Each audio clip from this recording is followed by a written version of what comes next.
હું એક શાળામાં ચોકીદાર તરીકે કામ કરતો હતો અને દરરોજ વહેલો જતો, બધા વર્ગના દરવાજા ખોલતો અને શાળા પૂરી થાય ત્યારે બંધ કરતો. આ મારી જવાબદારી હતી.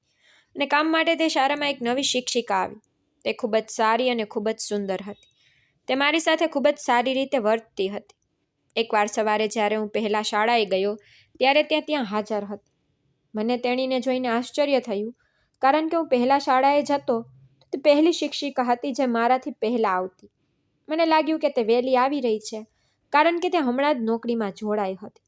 થોડા દિવસો પછી તે પોતે મોડી આવવા લાગશે, પરંતુ આવું ન થયું અને તે દરરોજ મારી પહેલા આવતી અને શાળા પૂરી થાય ત્યારે મને વહેલા પાછો મોકલતી હતી. તેણીએ મને વહેલા પાછા મોકલતી હોવાથી હું ખૂબ ખુશ હતો. જ્યારથી તે શાળામાં આવી ત્યારથી શાળામાં ઘણી વિચિત્ર વસ્તુઓ થવા લાગી હતી. એક દિવસ શાળાની રજાના સમયે હું ખુરશીઓ ગોઠવી રહ્યો હતો. જ્યારે મેં તેને મારી સામે વર્ગમાં જતી જોઈ ત્યારે હું ચોંકી ગયો. તે તો કોઈને પુનિતની ફરજ શાળામાં એક ગાર્ડની હતી અને આખી શાળામાં એ વાત પ્રખ્યાત હતી કે તે કોઈની સાથે બિનજરૂરી વાત કરતો નહોતો અને તેના કોઈ મિત્રો નહોતા અને ન તો તે કોઈની સાથે મિત્રતા રાખતો. તે જે શાળામાં કામ કરતો તે એક ખાનગી શાળા હતી, જ્યાં ફી ન તો વધારે હતી ને ન તો ઓછી. આચાર્ય પુનિતથી ખૂબ ખુશ હતા, કારણ કે તે પોતાનું કામ ખૂબ જ મહેનત અને પ્રામાણિકતાથી કરતો. તેમણે ક્યારેય કોઈને ફરિયાદ કરવાનો મોકો આપ્યો નથી. તે થોડા સમય પહેલા જ આ નોકરીમાં જોડાયો હતો અને શાળાની નજીક ભાડાના રૂમમાં રહેતો. તે દેખાવથી ખૂબ જ ગરીબ દેખાતો હતો. તેની પાસે પ્લાસ્ટિકના જૂતા અને 2 જોડી કપડાં જે તે બદલીને પહેરતો રહેતો, જેના કારણે તેની ગરીબી સ્પષ્ટ દેખાતી અને તે કપડાં પણ ઇસ્ત્રી નહોતા.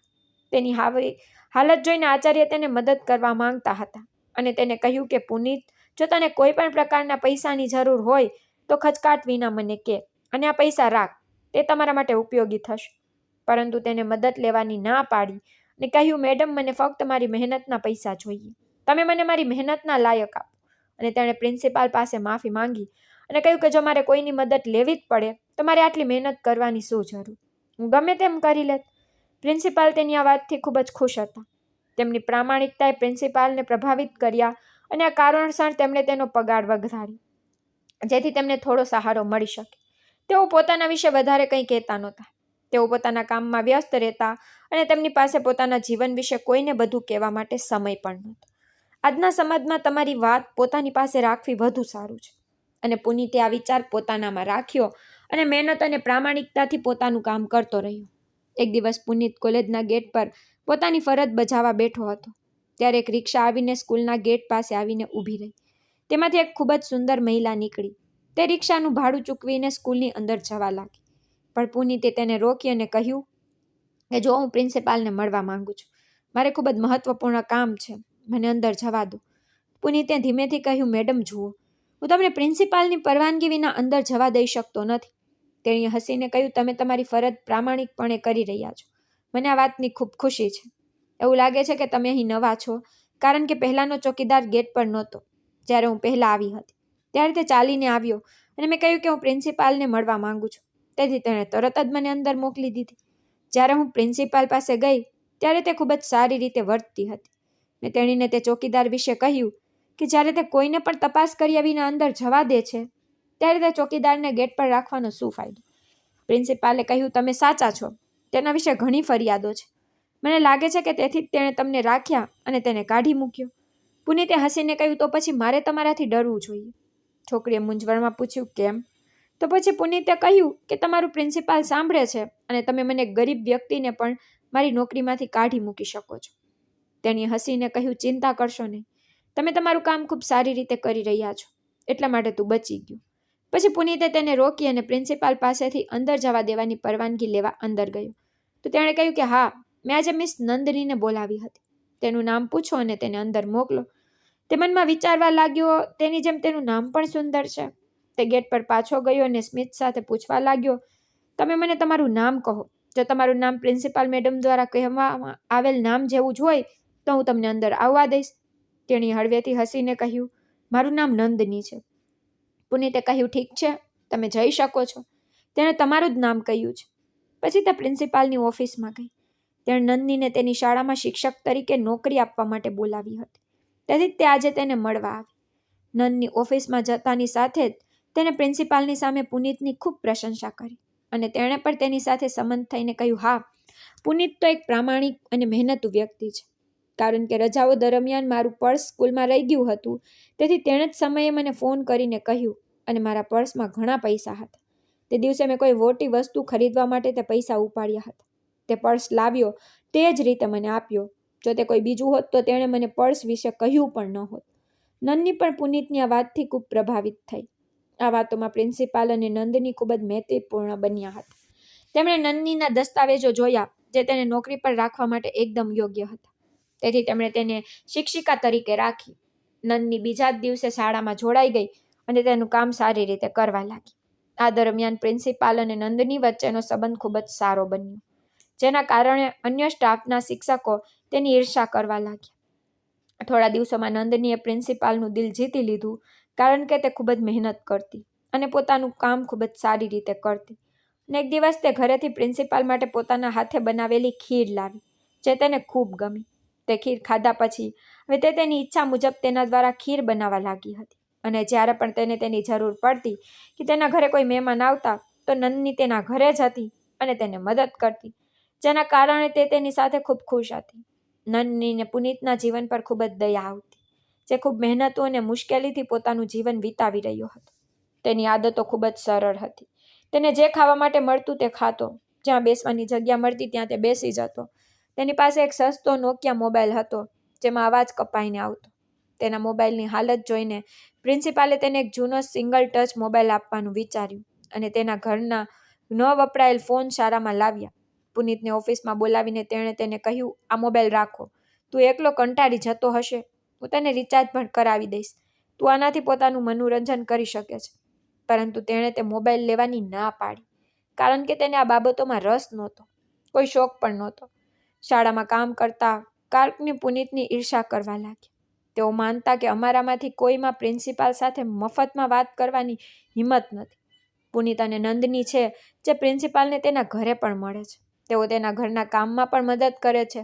શાળાના કારકુનો પુનિતને રોકતા અને કહેતા હતા, પુનિત, અમને પણ કે તમે પ્રિન્સિપાલને શું પીવડાવ્યું છે? તું તેની સાથે ખૂબ ખુશખુશાલ વાત કરે છે. પરંતુ પુનિત કોઈની વાત પર ધ્યાન આપતો નહોતો અને ન તો તે કોઈની સાથે મિત્રતા કરતો. તે પોતાના કામમાં ધ્યાન રાખતો અને તેમાંથી કોઈની સાથે મિત્રતા કરવા યોગ્ય નહોતો. બધા તેમની સામે સારું વર્તન કરતા, પણ પીઠ પાછળ તેઓ પુનિત વિશે પ્રિન્સિપાલને જૂઠ બોલતા. પણ પ્રિન્સિપાલ તેમને ઠપકો આપતા. તે જાણતી હતી કે આ બધા પુનિતથી ઈર્ષા કરે છે અને ઈર્ષાથી તેઓ જૂઠ બોલે છે.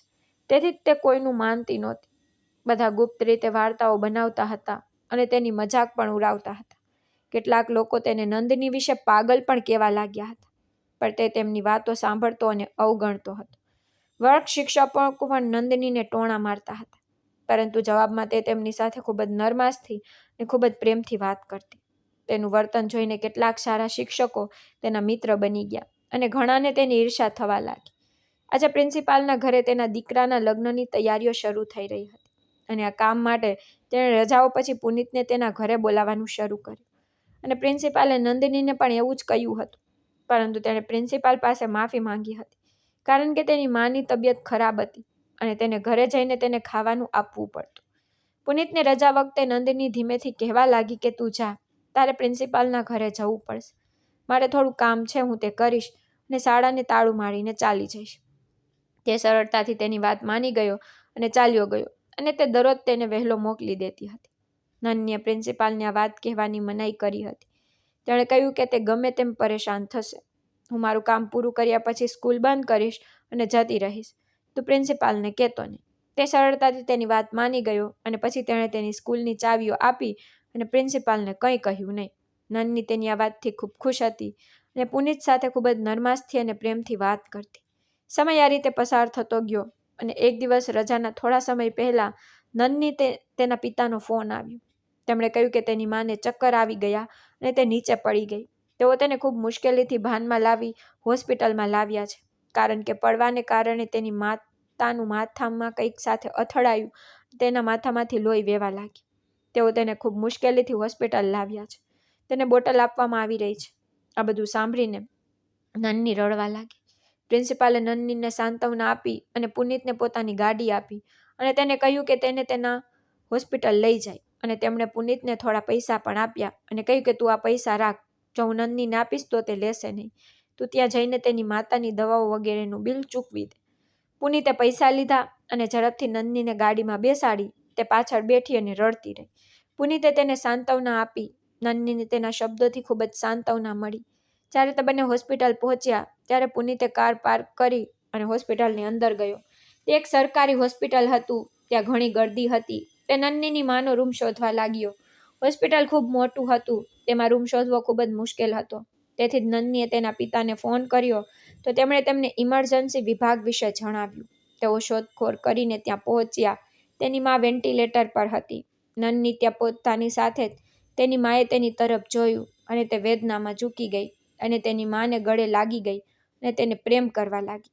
પુનિતે તેના પિતા સાથે હાથ મિલાવ્યો અને તેની તબિયત વિશે પૂછ્યું. નંદનીના પિતાએ પુનિતને ખૂબ જ ખુશ મિજાજથી જવાબ આપ્યો, કારણ કે નંદની આ દિવસોમાં ઘરે પુનિત અને પ્રિન્સિપાલ વિશે વાત કરતી રહેતી. પુનિત નંદનીના પિતાને બહાર લઈ ગયો અને પ્રિન્સિપાલે આપેલા પૈસા આપ્યા. તેમણે લેવાની ના પાડી, પરંતુ પુનિતે તેમને બળજબરીથી પૈસા આપ્યા. કહ્યું, જો તમે નહીં લો તો પ્રિન્સિપાલને ખરાબ લાગશે. તેમણે તમારા માટે ઘણું કર્યું છે, તેથી તમારે તે લઈ લેવું જોઈએ. નંદનીના પિતાએ તેના હાથમાંથી પૈસા લીધા અને તેમને કહ્યું કે મને પ્રિન્સિપાલ સાથે વાત કરાવ. તેણે તેમને ફોન કરીને નંદનીના પિતાને ફોન આપ્યો. તેમણે પ્રિન્સિપાલનો આભાર માન્યો. જવાબમાં તેઓ નંદનીના વખાણ કરવા લાગી. નંદનીના પિતા તેમની પુત્રીના વખાણ સાંભળીને ખુશ થયા હતા. જ્યાં સુધી નંદનીની માં સ્વસ્થ ન થઈ અને રજા ન મળી, પુનિત તેમની સાથે રહ્યો અને રજા મળ્યા પછી તેઓ તેમને પ્રિન્સિપાલની કારમાં તેમના ઘરે મૂકવા ગયો અને જ્યારે તેઓ તેમને છોડીને જવા લાગ્યો ત્યારે નંદનીએ કહ્યું કે રાહ જુઓ પુનિત, જતા પહેલા થોડી ચા પી લો, કારણ કે તમે અમને ખૂબ મદદ કરી છે. નંદનીના પિતાએ પણ તેમને રોકવાનો પ્રયાસ કર્યો. તેણે માફી માંગીને કહ્યું કે ચા મારા માટે તમારા માટે ઋણ છે. હું બીજા કોઈ દિવસે આવીને પીશ. હું રવિવારે આવીશ, કારણ કે હું પ્રિન્સિપાલની ગાડી લઈને આવ્યો છું. જો હું મારી જાતે આવું તો કોઈ વાંધો નથી, ગમે તેટલું મોડું કે વહેલું હોય, પણ હવે મારી પાસે તેમની ગાડી છે એટલે મારી જવાબદારી છે. હું રહી શકતો નથી. નંદનીના પરિવારે આ વાત સમજી અને કહ્યું, ઠીક છે દીકરા, કંઈ વાંધો નથી. તું રવિવારે આવી જા અને જતા પહેલા અમારી સાથે રાત્રિ ભોજન કરીને જજે. પુનિતે કહ્યું, હા, હું ચા પીને જઈશ. તમારે ખાવા માટે પરેશાન થવાની જરૂર નથી. નંદનીએ કહ્યું, ઠીક છે, પણ તેના પિતાએ કહ્યું, ના દીકરા, તારે રાત્રિ ભોજન માટે આવવું જ પડશે. આપણે જે ખાઈએ છીએ તે રાંધીશું. અમે ગરીબ લોકો છીએ, વધારે વ્યવસ્થા કરી શકતા નથી, કારણ કે હું ધોબીની દુકાને કપડાં ધોઉં છું. મારું ઘર પર ભાડા પર છે. મારી એકમાત્ર પુત્રી છે, તેને ભણવાનો ખૂબ શોખ હતો. આ પૈસાથી તેનો અભ્યાસ ચાલી રહ્યો છે. તેણે MA પૂર્ણ કર્યું. પ્રિન્સિપાલે તેને એક મોલમાં મળ્યા હતા અને તે ત્યાં ઊભી તેના એક મિત્ર સાથે ફોન પર વાત કરી રહી હતી અને નોકરી વિશે પૂછી રહી હતી. પ્રિન્સિપાલ તેની નજીક ઊભા હતા અને તેણે તેની વાત સાંભળી. તેણી એક નવી ખાનગી શાળા ખોલી હતી, જેના માટે તેને શિક્ષકની જરૂર હતી. તો તે સમયે પ્રિન્સિપાલે તેની સાથે વાત કરી અને સરનામું આપ્યું. ત્યાં ઊભા રહીને તેની નોકરી ગોઠવાઈ ગઈ. તે ખૂબ ખુશ થઈ હતી. તેની પણ શાળા નવી છે, તેથી તે ઓછી ફી દે છે, પણ અમે આનાથી ખુશ છીએ. ભલે ઓછી હોય, પણ કંઈક તો આવી રહ્યું છે. પણ તેણીએ વચન આપ્યું છે કે જો શાળા સારી ચાલશે તો તે પગાર વધારશે.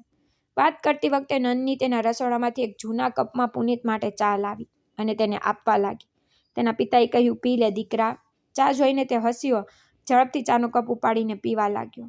આ દરમિયાન પ્રિન્સિપાલનો ફોન આવ્યો અને તે નંદનીની મા વિશે પૂછવા લાગી. તેથી પુનિતે નંદનીને ફોન આપ્યો. પ્રિન્સિપાલે નંદની સાથે વાત કર્યા પછી જ્યારે તેણે પુનિતને ફોન પાછો આપ્યો ત્યારે તે ઝડપથી ઉઠ્યો અને જવા લાગ્યો. નંદનીના પિતાએ કહ્યું, પુનિત દીકરા, ચા પૂરી પીને જા. પરંતુ તેણે કહ્યું, ના કાકા, ફરી ક્યારેક આવીશ. મેડમનો ફોન પણ આવી ગયો છે, મારે જવું પડશે. તમને બધાને મળીને ખૂબ આનંદ થયો. હું ચોક્કસ રવિવારે આવીશ. જ્યારે પુનિતે તેની માની તબિયત વિશે પૂછ્યું ત્યારે તેણે ફક્ત હા પાડી, યોગ્ય રીતે વાત કરી નહીં. જ્યારે નંદનીના પિતાએ તેની સાથે ખૂબ સારી રીતે વાત કરી હતી. તે ત્યાંથી નીકળી ગયો અને ઝડપથી શાળાએ પહોંચ્યો અને આચાર્યને તેની ગાડી આપી. આચાર્યએ નંદનીને એક અઠવાડિયાની રજા આપી હતી. તેમણે કહ્યું કે માતા પિતા ખૂબ જ મહત્વપૂર્ણ લોકો છે, તેમનું ધ્યાન રાખો. તેમણે નંદનીનો પગાર પર વધારી દીધો હતો. પુનિતનું હૃદય નંદની વગર ખુશ નહોતું. જ્યારે તે નંદની ન આવી ત્યારે તે દુઃખી થઈ ગયો. આચાર્યને પણ તેના દુઃખમાંથી ખ્યાલ આવ્યો કે પુનિત નંદનીને પસંદ કરવા લાગ્યો છે. હકીકતમાં શાળાના આખા સ્ટાફને પુનિતનો નંદની પ્રત્યેનો પ્રેમ સમજાઈ ગયો. તે તેની પાગલપણાની જેમ કાળજી રાખતો હતો, પરંતુ નન્નીની પુનીત પર કોઈ ધ્યાન આપતી નહોતી. ક્યારેક તે પુનીત પર શંકા કરવા લાગી કે તેને તેનામાં રસ લઈ રહ્યો છે, પરંતુ તે તેની ગેરસમજ સમજીને અવગણતી હતી. પુનીત ઘર છોડી ગયા પછી નન્નીની માએ તેના પિતા સાથે ઝઘડવા લાગી. તેનું કહેવું હતું કે ચોકીદારને આટલું મહત્વ આપવાની શું જરૂર હતી? ચાલો આ વાત પણ ભૂલી જઈએ, પણ તેને રાત્રિ ભોજન માટે આમંત્રણ આપવાની શું જરૂર હતી? તે ચોકીદાર છે, તમે તેને એવું માન આપી રહ્યા છો જાણે તે કોઈ ધનવાન માણસનો દીકરો હોય. તેના પિતાએ ગુસ્સામાં કહ્યું, તું તેના વિશે એવી રીતે વાત કરી રહી છે જાણે તું કોઈ અમીર માણસની પત્ની હોય. તે બિલકુલ આપણા જેવો જ છે અને આટલો સારો વ્યક્તિ છે. તેને આપણને ખૂબ મદદ કરી છે. તેણે મને પ્રિન્સિપાલના પૈસા પૂરા ઈમાનદારીથી આપ્યા છે. નન્નીની માએ કહ્યું, તેણે પોતાના ખિસ્સામાંથી શું મદદ કરી છે? તે પ્રિન્સિપાલનો નોકર છે. જ્યારે તેણે તેને પૈસા આપ્યા ત્યારે તે આપવા આવ્યો. આમાં શું મોટી વાત છે? અને શું તેને મિજબાની આપવા તૈયાર છે? તારી દીકરી તેની ચા માટે નવા વાસણો અને બિસ્કિટ વગેરે કાઢી રહી હતી. મેં ગુસ્સાથી તેને કહ્યું કે તેને આટલું માન આપવાની જરૂર નથી. તેને એ જ વાસણો આપો જેમાં આપણે ઘરે પીએ છીએ. જો તમે લોકો માન આપવા માંગતા હોય તો તે પ્રિન્સિપાલને આપો, જેણે આટલું સારું કર્યું છે. આવા લોકોથી આપણને શું ફાયદો? નન્નીના પિતાએ કહ્યું કે તે એક અમીર સ્ત્રી છે. આભારી બનો કે તે આપણા જેવા લોકો સાથે વાત પણ કરી શકે છે. અને પુનીતમાં શું ખોટું છે? તું જાણે છે પ્રિન્સિપાલ મેડમ ક્યારેય તેના વખાણ કરતા થાકતા નથી. તું કોઈ કારણ વગર તેને અનુસરવા લાગી. નન્નીની માં ખૂબ જ હોશિયાર સ્ત્રી હતી. તેણે પુનીતને નન્નીમાં રસ જોયો હતો. નન્ની માટે લગ્નના પ્રસ્તાવ આવતા હતા, પણ તે તેના જેવા જ લોકો તરફથી હતા. પણ તેની માં એક અમીર પરિવારમાંથી લગ્નનો પ્રસ્તાવ ઈચ્છતી હતી. દિવસો આમ જ પસાર થતા ગયા. રવિવાર નજીક આવ્યો. નન્નીના પિતાએ પોતાની પત્નીના ગુસ્સાની પરવા કર્યા વિના પુનીત અને પ્રિન્સિપાલને આમંત્રણ આપ્યું. પ્રિન્સિપાલ મેડમ ખૂબ જ ખુશીથી આવવા તૈયાર થયા અને કહ્યું કે તે પુનીત સાથે આવશે. તેણીને અમીર અને ગરીબોનો ગર્વ નહોતો. તે ગરીબ હોય કે અમીર, બધાને સમાન માનતી. જ્યારે નન્નીને ખબર પડી કે પ્રિન્સિપાલ પર પુનીત સાથે આવી રહ્યા છે, ત્યારે તે ખૂબ જ ખુશ થઈ ગઈ. બીજા દિવસે તેમની પાર્ટી હતી અને તેની માં તેની સાથે તેમના માટે સ્વાદિષ્ટ ભોજન બનાવવાનું શરૂ કરી દીધું. નન્નીની માં ખૂબ સારી રસોઈ બનાવતી, પરંતુ જ્યારે તેનો મૂડ ન હોય ત્યારે તે રસોઈ બનાવવાની ના પાડતી હતી. પરંતુ આજે પ્રિન્સિપાલ મેડમ આવી રહ્યા હતા, તેથી તેણે રસોઈ બનાવવામાં કોઈ કસર છોડી નહીં. સાંજે જ્યારે પુનીત પ્રિન્સિપાલ સાથે નન્નીના ઘરે આવ્યો, ત્યારે તેણે 3-4 જોડી કપડામાંથી ફક્ત એક જ પહેર્યું હતું, જે ઇસ્ત્રી કર્યા પછી ખૂબ જ ઘસાઈ ગયા હતા. જ્યારે પ્રિન્સિપાલે તેને નવો સૂટ આપવા માટે કહ્યું, ત્યારે તેણે સ્પષ્ટ ના પાડી. તેના ચંપલ પર જૂના જ ઘસાઈ ગયા હતા. પરંતુ આ સ્થિતિમાં તે ખુશીથી પ્રિન્સિપાલને તેની કારમાં નન્નીના ઘરે લઈ આવ્યો. નન્નીની માએ પ્રિન્સિપાલ સાથે ખૂબ જ આદરપૂર્વક વર્તન કર્યું. તેને માથા પર બેસાડી રહી હતી અને તે પુનીત સાથે વાત પણ કરી રહી નહોતી. બીજી બાજુ નન્નીના પિતા તેને ખૂબ માન આપી રહ્યા હતા અને તેની સાથે દરેક વાત કરી રહ્યા હતા. તે તેને એકલો હોવાનો અહેસાસ થવા દેતા નહોતા. શરમને કારણે તે ખાતો પીતો પણ નહોતો, પણ તે તેને બળજબરીથી ખવડાવી રહ્યા હતા. પુનીત તે દિવસે ખૂબ ખુશ હતો. તે ઘણા દિવસોથી નન્નીને મળ્યો નહોતો અને આજે તે તેને જોઈને ખૂબ ખુશ અને ઉત્સાહથી ભરેલો હતો. પ્રિન્સિપાલે ખૂબ જ ઉત્સાહથી ભોજન ખાધું. તેણે થોડુંક પોતાના માટે પેક કર્યું અને પોતાની સાથે લઈ ગયો. તેને ભોજન ખૂબ ગમ્યું. જ્યારે તે આવી ત્યારે તે બધા માટે અડધી બીકડી લાવી હતી. નન્નીની માં તે બધી વસ્તુઓ જોઈને ખૂબ ખુશ થઈ, કારણ કે પ્રિન્સિપાલ મેડમે તેને ઘણા પૈસા આપ્યા હતા. બંનેના ગયા પછી નન્નીની માં પુનીતને બદનામ કરી રહી હતી કે મેં પ્રિન્સિપાલ માટે ભોજન બનાવ્યું હતું, તે પુનીત માટે નહીં. આવા લોકોને કોઈ આમંત્રણ આપે છે? નન્નીના પિતાએ કહ્યું કે તું જ્યાં પણ પૈસા જુએ છે તેને માથા પર લઈ લે છે. તારે લોકોને ઓળખતા શીખવું જોઈએ. સદનસીબે આ પ્રિન્સિપાલ ખૂબ જ સારી અને આદરણીય સ્ત્રી છે. બાકી બધા અમીર લોકો એક સરખા નથી હોતા. નન્નીની માની તબિયત સુધરવા લાગી અને તે ઘરકામ જાતે કરવા લાગી. તેથી જ નન્ની સોમવારથી શાળામાં ફરી જોડાઈ ગઈ અને પહેલાંની જેમ રજાઓ પહેલાં પુનીતને ઘરે મોકલવાનું શરૂ કરી દીધું. પુનીત સરળતાથી તેની વાત સાંભળીને પ્રિન્સિપાલના ઘરે પહોંચી જતો, કારણ કે આ દિવસોમાં પ્રિન્સિપાલના ઘરે લગ્ન માટે રંગકામ ચાલી રહ્યું હતું. તેથી તેણે પુનીતને આ કામનું નિરીક્ષણ કરવાનું કામ સોંપ્યું. પુનીત જ્યારે નન્નીને વહેલા જવાનું કહે છે અને પોતે મોડી રાત સુધી રહે છે, ત્યારે તેને ચિંતા થતી હતી. પુનીતને આ વાત થોડી વિચિત્ર લાગી. ત્યાંનાથી ખૂબ જ પરેશાન થઈ રહ્યો હતો. તેના મનમાં એક જ પ્રશ્ન હતો કે આટલા મોડા રહીને તે શું કામ કરે છે. એક દિવસ તેણે પ્રિન્સિપાલને બહાનું બનાવીને છુપાઈને સ્કૂલે આવીને નન્નીને જોવા લાગ્યો. જ્યારે તેણે તેને ઉપરના વિભાગમાં જોઈ ત્યારે તે તેના પર નજર રાખવા લાગ્યો. તે વર્ગમાં ખુરશી ગોઠવી રહ્યો હતો. કોઈ બહાનાથી નન્ની તરફ જોઈ રહ્યો હતો. જ્યારે તેણે નન્નીને કેટલીક છોકરીઓ સાથે નાચતી જોઈ ત્યારે તે ચોંકી ગયો. તરત જ ગુસ્સામાં નન્નીની પાસે ગયો અને કહ્યું, આ શું નાટક છે? તે તેને જોઈને ચોંકી ગઈ અને પુનીતને પૂછ્યું, તું અહીં કેમ આવ્યો? તેણે કહ્યું, તારી હરકતો જોવા માટે. નન્નીએ તક જોઈ અને નૃત્ય શીખતી છોકરીઓને કહ્યું કે હવે તે જતી રહે. તેના કહેવા પર તેઓ બધા ચાલ્યા ગયા. તેઓ ગયા પછી નન્નીએ પુનીતને સમજાવવાનો પ્રયાસ કર્યો. જુઓ, તમારે મારી પરિસ્થિતિ સમજવી જોઈએ. મેં એક વખત શાળાના નાટક માટે એક છોકરીને નૃત્ય શીખવ્યું હતું. તેથી તે મારા નૃત્યથી ખૂબ ખુશ હતી. તે શાળામાં પ્રથમ પણ આવી હતી અને તેણે મને કહ્યું કે કૃપા કરીને મને આખું નૃત્ય શીખવો અને હું તમને તેના માટે ફી પણ ચૂકવીશ. આ સાંભળીને હું ખૂબ ખુશ થઈ અને તેને કહ્યું કે નૃત્ય શીખવવા માટે ત્યાં વધુ છોકરીઓ એકત્રિત કરે. તમે બધા જાણો છો કે મારા ઘરે શું પરિસ્થિતિ છે. તેથી મેં તે છોકરીને નૃત્ય શીખવવાનું શરૂ કર્યું. મારી પાસે નૃત્ય શીખવવા માટે કોઈ જગ્યા નહોતી. તેથી મેં આચાર્ય અને તમારી ઉદારતાનો લાભ લીધો અને શાળામાં નૃત્ય શીખવવાનું શરૂ કર્યું. કૃપા કરીને મને માફ કરો અને આચાર્યને કંઈ કહેશો નહીં તો તે મારા પરથી વિશ્વાસ ગુમાવી દેશે અને તેનું હૃદય તૂટી જશે.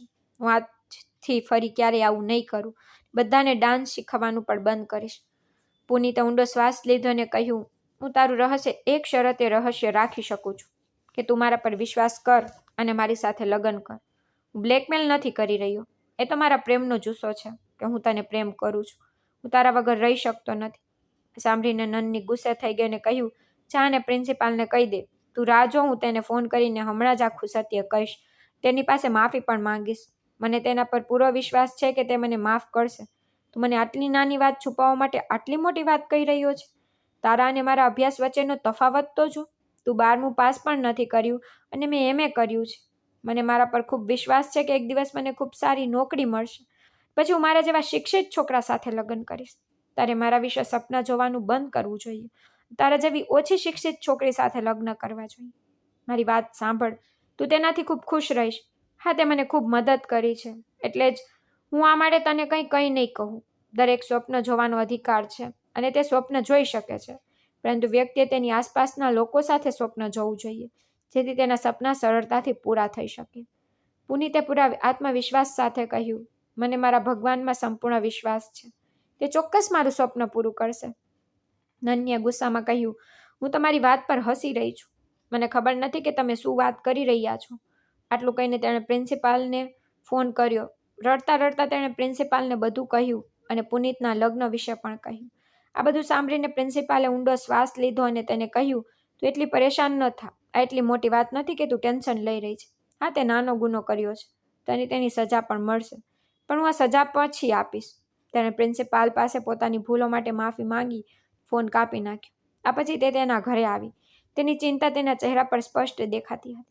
તેની માં તેના લગ્ન એક અમીર માણસ સાથે કરાવવા માંગતી હતી. તે કહેતી હતી કે મારી દીકરી એટલી સુંદર છે કે તે એક અમીર માણસની પત્ની બનવાને લાયક છે. તે નન્નીને કહેતી કે અમીર લોકો સાથે મિત્રતા કરે. કદાચ તેમના સગા કે મિત્રો તમને પસંદ કરે અને તમારા લગ્ન કોઈ અમીર પરિવારમાં થાય અને તારું નસીબ ખુલે. તારી સાથે અમને પણ ફાયદો થાય. તેની માની સલાહ પર તેણે અમીર મિત્રો બનાવવાનું શરૂ કર્યું અને જ્યારે પણ તેમના ઘરે કોઈ કાર્યક્રમ હોય ત્યારે તે ક્યારેય કાર્યક્રમમાં જવાનું ચૂકતી નહીં. નન્નીના પિતા એક ધોબીની દુકાનમાં કામ કરતા. દુકાનનો માલિક તેના પિતાને ઘરે કપડાં ધોવા માટે આપતો, જેના કારણે તેમને થોડો નફો મળતો. જ્યારે પણ નન્નીની માને કોઈ કાર્યક્રમમાં જવાનું થતું ત્યારે તે ધોવા માટે આવતા કપડાંનો ઉપયોગ કરતી, તેના માટે ખોટો આદર બનાવતી અને નન્નીને બળજબરીથી તેજ કરવા દબાણ કરતી જેથી તે અમીર દેખાય. નન્નીને આ ખોટો આદર બિલકુલ ગમતો નહોતો. તે આ બધાથી ખુશ નહોતી.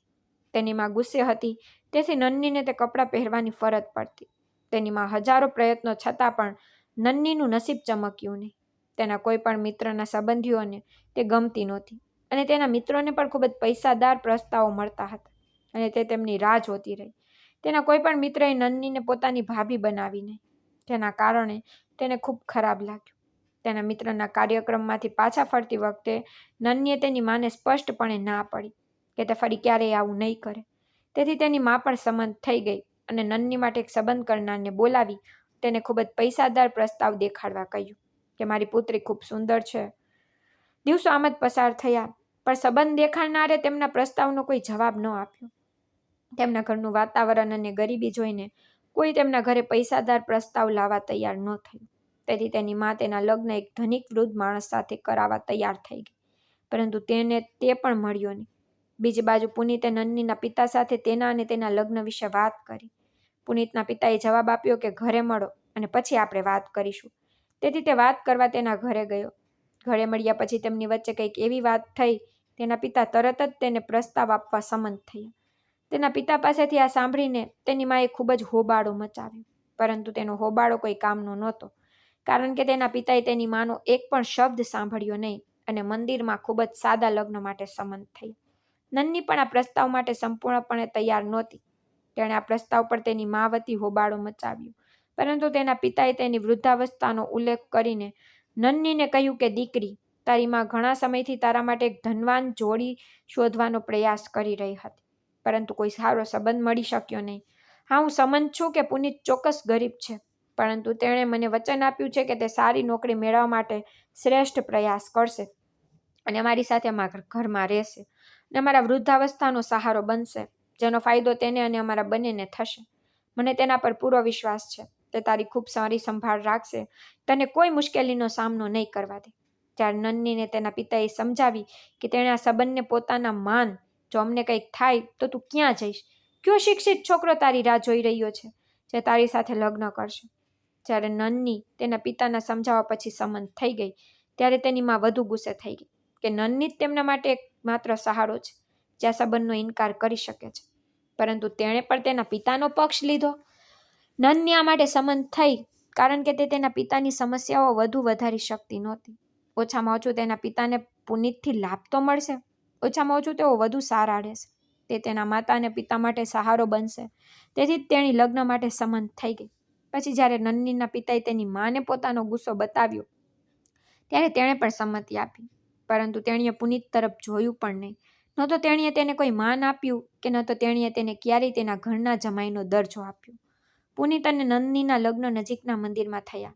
તેની સાસુ તેને મારતી, દરેક નાની વાત પર તેનું અપમાન કરતી, પરંતુ તે જવાબમાં કંઈ કહેતો નહોતો અને ફક્ત તેની વાત પર હસતો રહેતો. તેની માની વાતથી તેને કોઈ અસર થતું નહોતું. નન્નીને મળ્યા પછી તે ખૂબ અને હસતો હતો. તેણે નન્નીને કહ્યું કે ગરીબીને કારણે તે તેને સારી મોંઘા કપડાં ખરીદી શકતો નથી, પણ તે ભાડાના કપડાં મેળવી શકે છે. નન્નીએ કહ્યું કે મને ભાડાના મોંઘા કપડાં પણ નથી જોઈતા અને મારા સસ્તા કપડામાં વધુ ખુશી થશે. જ્યારે પ્રિન્સિપાલ મેડમને આ વાતની ખબર પડી, ત્યારે તે ખૂબ જ ખુશ થઈ ગઈ અને બંનેને સાથે રહેવા માટે આશીર્વાદ આપ્યા અને તે નન્નીની બાજુમાં બેઠી અને ખૂબ જ ભાવનાત્મક રીતે નરમ અવાજે કહ્યું, નન્ની દીકરી, હું જાણું છું કે તારા અને પુનીતના શિક્ષણમાં ઘણો તફાવત છે, પણ મારો વિશ્વાસ કર કે તેના શિક્ષણના અભાવ સિવાય તેનામાં દરેક ગુણ છે. પણ તેને તેના પર પૂરો વિશ્વાસ છે કે તે તારા પિતાની ખુશી સામે માથું નમાવ્યું છે. જો કે તું કેટલી ખુશ થશે, તને ક્યારેય આનો અફસોસ નહીં થાય, કારણ કે પુનીત તને ખૂબ પ્રેમ કરે છે. પછી પુનીત અને નન્નીના મંદિરમાં લગ્ન થયા અને પ્રિન્સિપાલ મેડમે પણ તેમના લગ્નમાં ખૂબ જ ખુશીથી ભાગ લીધો. જ્યારે તે નન્ની અને પુનીતને લગ્નની ભેટ આપવા માંગતી હતી, ત્યારે પુનીતે માફી માંગીને ના પાડી દીધી અને કહ્યું કે તે આ ખાસ પ્રસંગે પોતાના કપડાં પહેરવા માંગે છે. તો પ્રિન્સિપાલ મેડમે જવાબ આપ્યો કે ઠીક છે પુનીત, તે સસ્તા કપડાં ખરીદી અને નન્ની અને તેના પિતાએ પણ તેના માટે એક જ જોડી ખરીદી. પુનીતની સ્વતંત્રતાથી તેના પિતા ખૂબ ખુશ હતા અને તે ખુશીથી બધા સંબંધીઓને કહેતા કે મને દીકરી આપીને દીકરો મળ્યો છે. પુનીત કામ પરથી આવ્યા પછી પહેલા નન્નીના પિતાને મળતો અને થોડી વાર તેમની સાથે બેસીને વાત કરતો અને તેમના ચહેરા પર ખુશી લાવવાનો પ્રયાસ કરતો, કારણ કે તેઓ હવે વૃદ્ધ થઈ ગયા હતા અને કામ પર પણ જઈ શકતા નહોતા. ઘરની બધા જવાબદારી હવે પુનીત અને નન્ની પણ આવી ગઈ. બંને હવે ઘરનો ખર્ચ ઉઠાવતા. પુનીત હજુ પણ પહેલાની જેમ ચોકીદાર તરીકે કામ કરતો. તેના લગ્નને 1 મહિનો થવાનો હતો. 1 મહિના પછી પુનીતના પ્રિન્સિપાલ મેડમે તેનો પગાર બમણો કરી દીધો. તેથી પુનીતે પ્રિન્સિપાલને સમજાવ્યું કે તમારે પોતાનું નુકસાન ન કરવું જોઈએ.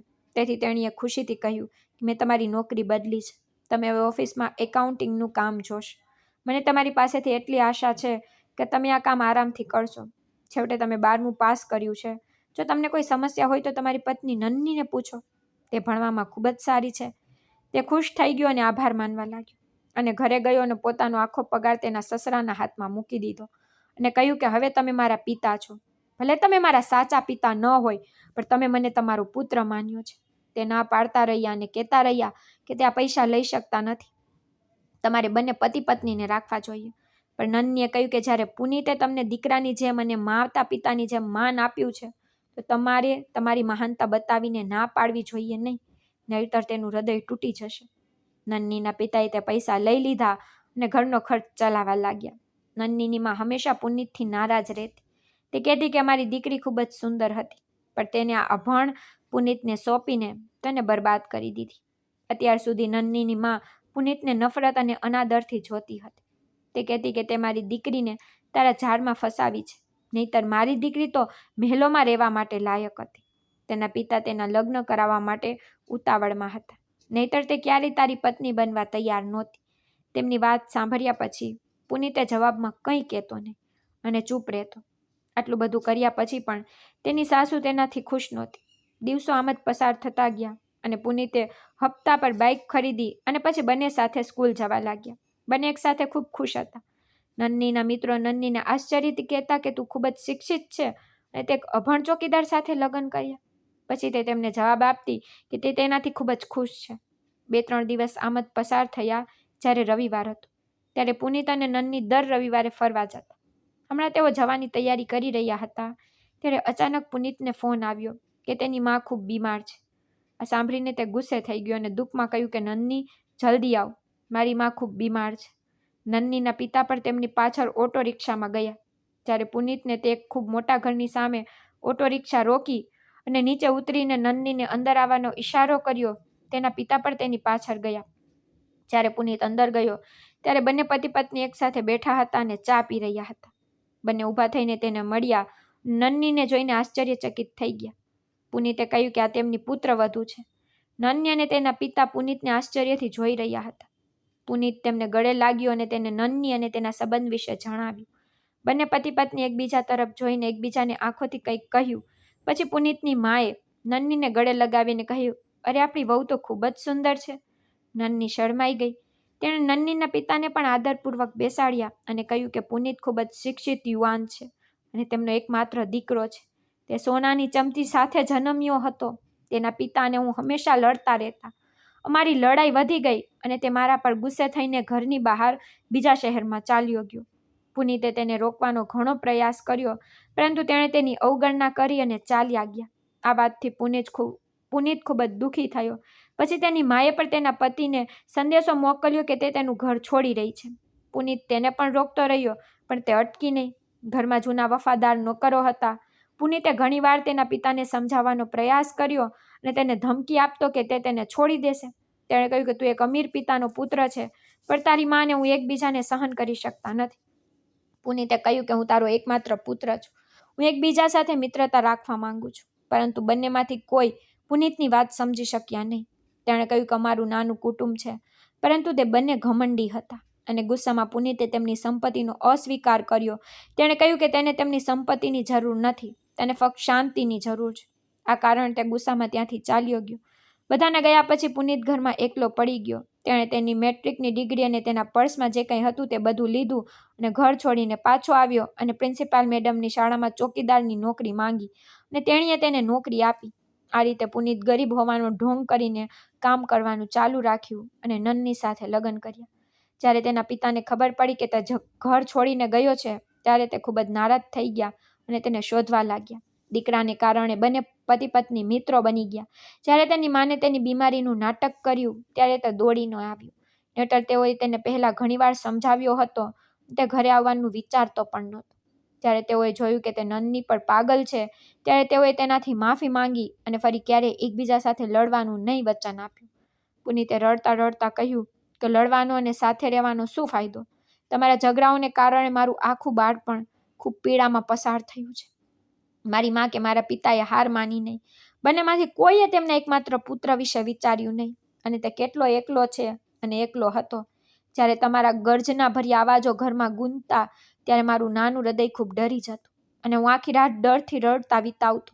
તમે લોકો વિચારતા કે હું સંપત્તિના નશામાં ડૂબીને મારી બધી ખુશી મેળવીશ, પરંતુ ગરીબીમાં મને જે સુખ અને શાંતિ મળે છે તે હું મારા આખા જીવનમાં મેળવી શકતો નથી. જે સાચું સુખ અને પ્રેમ હું આખી જિંદગી ઝંખતો હતો તે મને નન્ય અને તેના પિતા પાસેથી મળ્યો છે. પ્રિન્સિપાલ મેડમ, જેમણે મને તેમના પુત્ર જેવો ગણ્યો, જેમની જગ્યાએ હું ફક્ત ચોકીદાર તરીકે નોકરી કરતો, તેમણે મારા લગ્નમાં તેમના પોતાના પુત્રની જેમ હાજરી આપવાનું નક્કી કર્યું. પુનિતના પિતા તેને જોઈને રડતા હતા અને તેને પ્રેમ કરી અને માફી માંગવા લાગ્યા. જ્યારે તે નન્નીના પિતાને પોતાની સાથે રાખવા માંગતા હતા ત્યારે નન્નીના પિતાએ ના પાડી. તેની મા પણ સંમત ન થઈ. નન્નીની મા ઘરે પાછી આવીને કહ્યું કે તેની પુત્રીના સાસરિયાના ઘરને આટલું મોટું જોઈને મને ગુંગળામણ થઈ ગયું. તેણે તેના પતિને કહ્યું કે ભગવાનનો આભાર કે તમે ત્યાં રહેવા માટે રાજી ન થયા. આ ઘરમાં મને જે શાંતિ મળે છે તે મને બીજે ક્યાંય મળી શકતી નથી. મને ખબર પડી છે કે ગરીબી હોય તો પણ પોતાનો ઘરનો વ્યક્તિ રાજા હોય છે. અને હું પૈસાની લોભી હતી. તમે કપડાં ધોવા માટે જે કંઈ લેતા તે હું જાતે ગુપ્ત રીતે પહેરતી અને નન્નીને પહેરવા માટે પણ દબાણ કરતી. તે ખૂબ જ અચકાતી પણ હું આગ્રહ કરીને તેને કપડાં પહેરાવતી. નન્નીના પિતાએ કહ્યું કે ભગવાનની માફી માંગવા, ભગવાનનો આભાર કે મારી દીકરી સારા સ્વભાવની છે. તેના લગ્ન ખૂબ જ સારા વ્યક્તિ સાથે થયા. અમે તેને દીકરીને એક ગરીબ સમજીને લગ્ન કરાવ્યા હતા, પરંતુ તે સૌથી ધનિક વ્યક્તિ બન્યો. અને મને પણ આશ્ચર્ય થયું કે મેં વિચાર્યું હતું કે તેની સંપત્તિ વિશે સાંભળીને તું ખુશીથી નાચશે, પણ તું તો સામાન્ય રહી. તેણીએ થોડી શરમ અનુભવતા કહ્યું કે હવે મને સમજાયું છે કે જો કોઈ વ્યક્તિ સારું હોય તો ગરીબી અને સંપત્તિથી પણ કોઈ ફરક પડતો નથી. ફક્ત સારો વ્યક્તિ હોવો જોઈએ. પુનિતે મારું મન ખૂબ ખુશ કર્યું છે. મેં તેને માન આપ્યું નહીં, મેં તેનું ખૂબ અપમાન કર્યું, વાતો સંભળાવી, પણ તેને પાછો જવાબ પણ ન આપ્યો. હું તેના પિતા સામે માફી પણ માંગી શકી નહીં. હવે તક મળતા જ હું તેની પાસે માફી માંગીશ. નન્ની તેના વૈભવી બેડરૂમમાં બેઠી હતી. પુનિતે પ્રેમથી તેનો હાથ પકડીને કહ્યું કે હવે હું તને દુનિયાની બધી ખુશીઓ આપીશ. હું તને ઘણી બધી ખરીદી કરાવીશ. હું તને આખી દુનિયા ફેરવીશ. નન્નીએ કહ્યું કે તે મને પહેલા દિવસથી જ દુનિયાની બધી ખુશીઓ આપી છે અને બાઇક પર બેસીને પણ મને એટલી ખુશી મળતી હતી જેટલી કદાચ દુનિયા ફળવાથી ન મળે. અને હું ધનની ભૂખી બિલકુલ નથી. પુનિતે પ્રેમથી કહ્યું, મને ખબર છે. અને લગ્નના થોડા સમય પછી મેં પ્રિન્સિપાલ મેડમને મારું આખું સત્ય કહી દીધું.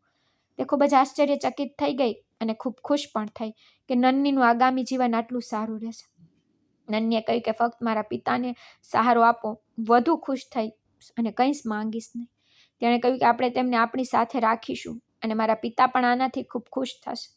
તેમણે મને કહ્યું છે કે હું તારા પિતા અને માને આપણા ઘરે રાખું. નન્નીએ ખુશીથી તેમનો આભાર માન્યો. તે બંને નન્નીના માતાના ઘરે ગયા અને તેમને પોતાની સાથે લઈ જવા કહ્યું, પરંતુ તેમણે સ્પષ્ટ ના પાડી. નન્નીની માએ કહ્યું કે દીકરા, તે ગમે તેમ કરીને અમારા માટે ઘણું કર્યું. અમને અહીં રહેવા દે. અમે અહીં ખુશ છીએ. તમે બંને ફક્ત અમને મળવા આવતા રહો. આનાથી અમને ખુશી થશે. અને મેં તને ખૂબ તકલીફ આપી, ખૂબ અપમાનિત કર્યો. તેણે હાથ જોડીને કહ્યું, દીકરા, આ બધા માટે મને માફ કર. મેં જે કર્યું તેના માટે મને ખૂબ જ દુઃખ છે. પુનિતે તેના બંને હાથ પકડીને કહ્યું, તમે આવું બોલીને મને કેમ શરમાવી રહ્યા છો? તમે ગમે તે કર્યું, મેં ક્યારેય તેને મન પર નથી લીધું. તમે મારા મા જેવા છો. મને તમારી વાતનું ખરાબ લાગ્યું નથી. તમે અમારી સાથે મારા ઘરે આવો. પણ તે ના પાડવા લાગી.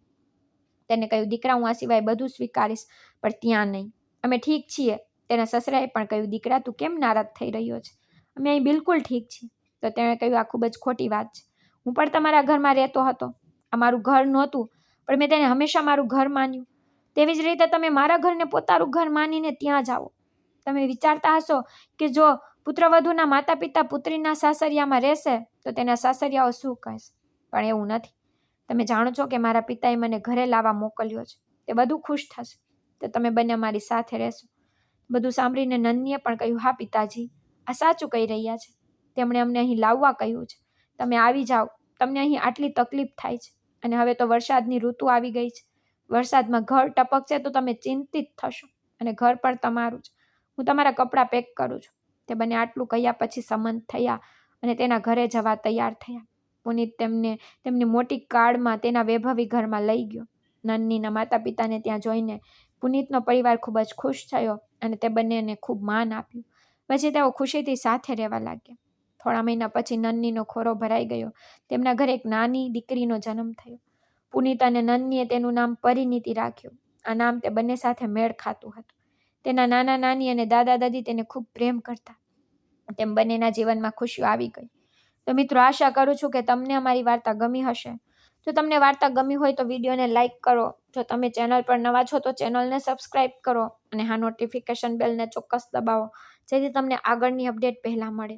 ધન્યવાદ.